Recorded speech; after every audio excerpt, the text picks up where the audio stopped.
మద్యపాన నిషేధం అన్నావే, మద్యపానం పూర్తిగా నిషేధం. నా ప్రభుత్వం వస్తే మద్యపాన నిషేధం అన్నావు. ఆ మద్యపాన నిషేధం నువ్వు 15 ఏళ్ల పాటు తాగుబోతాళ్ళని అడ్డం పెట్టి పాలసీని 15 ఏళ్ల పాటు మద్యపాన పాలసీని అడ్డం పెట్టి డబ్బులు తెచ్చుకున్న గనుడు నువ్వు.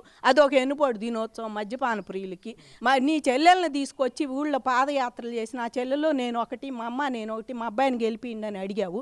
అడిగి వాళ్ళు ఎక్కడుండారు, మా నాన్నకే బొట్టలేదని సోషల్ మీడియాలో చెబుతుంటే నీ మీడియా వాళ్ళు, నీ సోషల్ మీడియా వాళ్ళు కనీసం బయటకు వచ్చి ఆ మాటలు మాట్లాడొద్దు ఎవరని కూడా అన్నాడివి. చెల్లెలకి తల్లికి ఎన్నుపోటు పొడిచినాడు నువ్వు.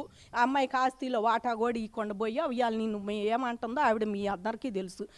మరి బాబాయిని ఎన్నుపోటు పొడిచాడు, 6 నెలలు అవుతుంది, 6 ఏళ్ళు అవుతుందని సునీతకి ఎన్నుపోటు పొడిచినాడు నువ్వు. చెల్లెలకి ఆస్తి ఇవ్వకుండా ఎన్నుపోటు పొడిచావు. అమరావతి రాజధాని లేకుండా భూములు ఇచ్చిన రైతులకి, రాష్ట్రంలో ప్రజలకు కూడా ఎన్నుపోటు పొడిచావు. మద్యపానం నిషేధిస్తా అని ఎన్నుపోటు పొడి. ఇవి ఇచ్చిన హామీలు ఏమి నెరవేర్చావని ఇవాళ నిన్నానాలు మేము